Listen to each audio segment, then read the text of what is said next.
Hello and welcome to the Halo Forge Epidemic. This is Oakley HiDef, and I'm here with TOMLIDS, and we're going to be doing a run-through of actually the creation of Origins 4. So this is going to be a Forge Tips and Tricks for Infection, where we're going to just do part 1 of the creation of the map. And over here we have the spawn camera with a block just so we don't lose tabs of it. And what it's going to be doing is, if you look through here, you get an impression of what it's going to look like. You're just going to see the ship. So this is the ship from the previous one, Coastal Highways. This is essentially where the map is supposed to take place in. Of course, as you can see with Tom for scale, it wouldn't be big enough for a full map. So the spawn camera gives you the impression that that's where you're playing. But in actuality, we're going to have the playing field over here, where you see the wall coliseums being built out into the ocean. So this is going to be where you're actually going to end up playing. And Tom, you can start talking a bit about the layout and the idea behind this map. Yeah, so anyway, what we're going to do is we've laid down some walls and the basic spawn area for where we're going to start for this map. So we got something to show you guys rather than just starting afresh. But uh, basically you'd spawn back roughly where I am and progress through the level like every other linear infection map. But for all our series, we've tried to implement like new ideas for each one. Like for example, Act 1 it was inside in some close quarters with some long sight lines. Act 2, outdoors with some inside parts, short sight lines. Act 3, we implemented a warthog so to change the gameplay. And for this act, we're thinking of maybe having turrets, but nerfing the sight lines. So we've got a really short sight line, but an overpowered weapon. So the amount of time it'd take a zombie to get to you, a turret would probably not be the most effective weapon. Yeah, so essentially what you have, what Tom was talking about, is the spawn area back here. And usually an infection, especially a linear infection, you want to have a structure to it. So what we're going to have is, initial spawns here, and then you're going to have two options. So you go left or right, and this is going to be the first holdout for this linear map, which is in here. Um, we wanted a big open spot for the first combat, the first, place you hold out. And nice catch, Tom. And Yeah. and essentially, we decided, with the theme of a ship and how this back here is supposed to be living quarters, we thought what would be, realistic. And so what we're going to do is spawning right here in front of us, we're going to have a bunch of different tables and seats and stuff like that to make kind of a mess hall where you would hold out in. So that's something that's important for infection. Half of infection, I would say, is, just bringing about a cool theme that really pulls you in. Because with infection, you want to feel like you're really playing on a map that has been taken over by zombies and that, you could find plausibly, hidden weapons and stuff like that. So in this case, what we've done with this area is make a medium area with some small line of sight blockers and stuff like that that gives a theme. Also for the theme, as we said, this takes place on a ship. So what you'll notice is we're working with a lot of grays. I mean, that is a given with Forge World, but we've done it in a way that it tries to look more like a ship. So back here, for example, we use staircases because they have a nice gray color to them with some lines, and the lines there look like it's different sheets of metal that have been welded and put together. We use brace larges for the walls because if you look at them, they have lots of striations and different pieces on them that look like, they're once again pieces of metal put together, and it looks like the ribbings of a ship. In addition to that, we also put the ones on the outside at an angle, so that way it looks like you're really in the belly of the ship, maybe in the bottom levels, and it's slowly curving up to the top.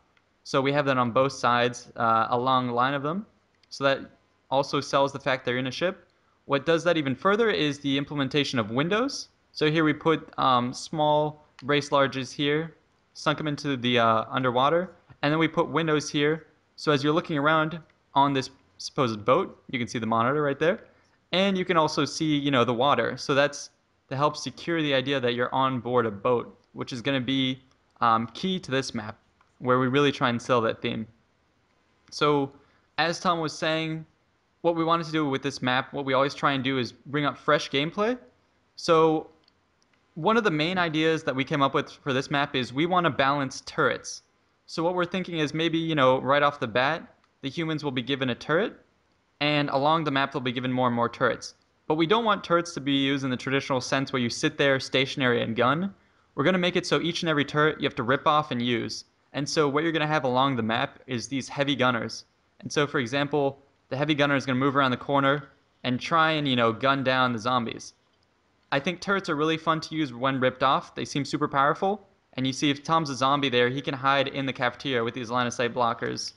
So we're going to try and balance out the turret with the implementation of line of sight blockers. So that's something we're going to talk about in this map for balance. So Tom, if you want to help me add in the different line of sight blockers in this area. Yeah, no problem. So basically what you want to do is anytime you think players will get a power weapon and there might be an issue with balance, go ahead and throw in a line of sight blocker. And what we're going to do in this case is add these blocks here, splitting up the cafeteria.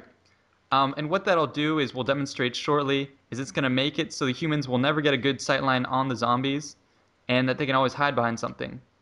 On top of that, this also adds to the theme of the map where, we said it's a boat, and boats aren't just hollow on the inside, they have lots of different rooms, they have lots of reinforcements. So these pillars here will not only serve to provide, line of sight blockers, but also to kind of make the ship seem like it's an actual functional ship with its own support structure and all that stuff.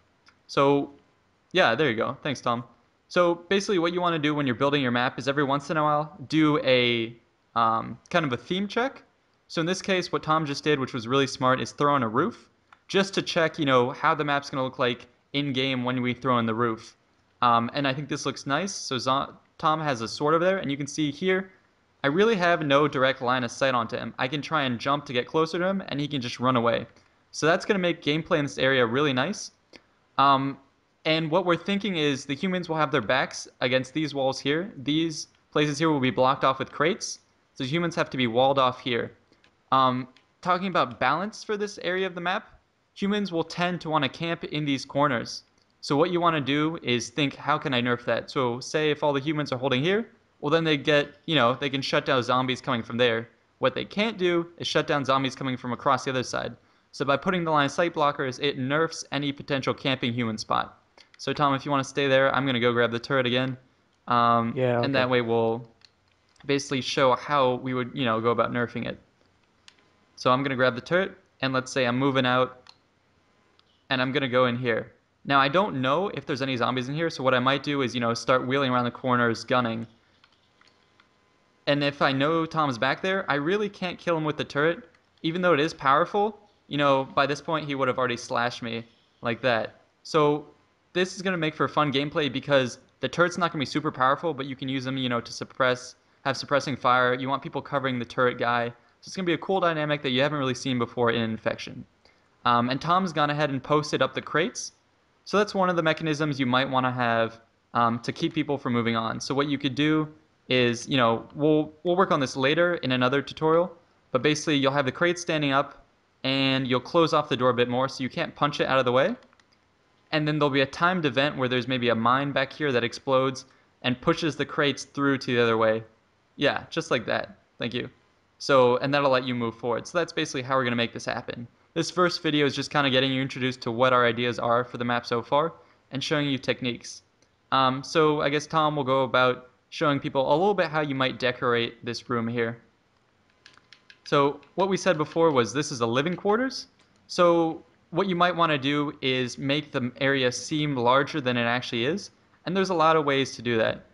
What Tom's working on at the moment is actually building a door. And when he does that, it's going to make the room seem larger because theoretically, there could be another area joining it, more living quarters, maybe it's a storage area.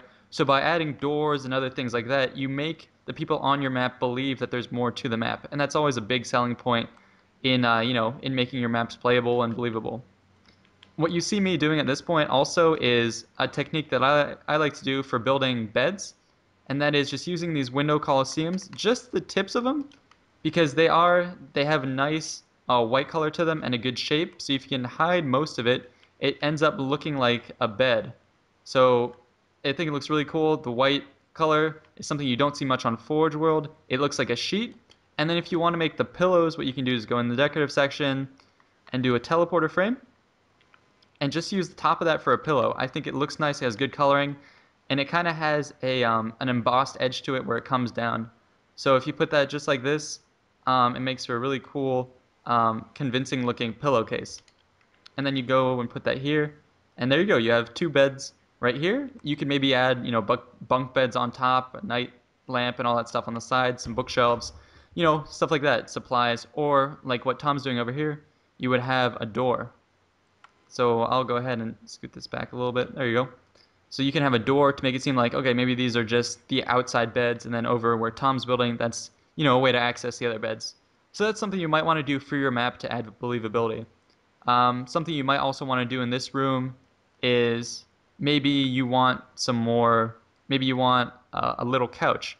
So what I would recommend is when you're doing these small aesthetic touches, try and use as little money as possible. So here you saw me when I'm building a couch, I would recommend just doing, maybe a ramp. So that way it only costs 10 bucks. And on top of that, you don't really use ramps, so you're saving objects as well. So here you go. This might be a nice little couch that people can sit on. And I don't know. This is just really quick, but it'll add a little bit to the room. You don't want it being too spare, too Spartan, if I might say so. But there you go. A nice little comfortable couch, And then if you want, you can add a backrest real quick to it. And this is just a really quick fix. This comes out to be about, let's say, 40 bucks right here, just for a quick couch, which I think looks nice and uses pieces that you don't really need otherwise. So that's usually what you want to do when you're decorating your maps, and stuff like that. And the door that Tom built here looks really nice. So he put two of the bank pieces to make black, which stands out a lot against the silver or gray background. He uses, what is the piece in the middle? Okay, a cover piece Just to cover. just like that, sticking out to make the divide. For the frame, he has more blocks. And then what I love that he did right here is put this small antenna piece there. Just use part of it to make it look like that's a handle that you can grab. And realistically, he has it at Spartan height right there. So I think that's perfect. So like if you look around this room, you can see, okay, it looks like it's habitable. There's some of the essentials and a door moving on. What we'll do at this point is also, again, throw on another wall just to again do the theme check that we like to do on our maps. Make sure the jump height in the area is good and it's looking like how we want it to. So I've got the roof placed. Tom, does it need to be raised? No, it's fine. Okay, so I'll come down and I'll show you guys what this looks like. So looking around, you can tell this does look pretty close quarters with the roof on. It's got just the feel we want. It's very CQC. I think the walls look great. I think this room looks really cool. The door looks great. There's enough room to jump. That's something that's important. Even if in real life, when you're inside, you're not jumping around like this. In Forge or in game, you do want players to be able to jump without bumping their heads. It's just a little touch that people appreciate. So again, I'll rip the turret off and see what it looks like, moving out here. Pretend Tom's a zombie and I'm trying to kill him. He can run away pretty easily and hide behind the cover before I can kill him. So that's basically the feel we're going to be going for this map. Also, guys, Tom pointed out a quick trick to me that I was going to show you guys, and that is essentially, if you look at my screen right now, this is spawn time 180 seconds. So an easy way to move between spawn times is, let's say I'm starting at 0. Uh, if I go to the right, it builds slowly, and then it starts going super fast after a little bit. So you see there now it's going fast, but that takes a while.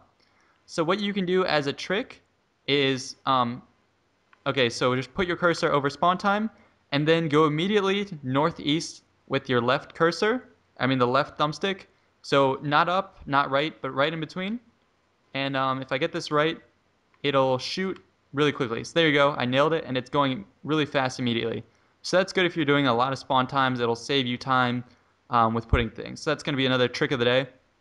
So guys, thanks. This has been Oakley HiDef with TOMLIDS. This is only part 1. Stay tuned for part 2. And guys, go ahead and post your feedback, what you think of the map, what you think we should add to it, and we'll try and, show you guys new tips and tricks, show you guys what goes into a map, and, maybe even if you have good ideas, we'll implement that into the map itself. So thanks, guys. We're signing out.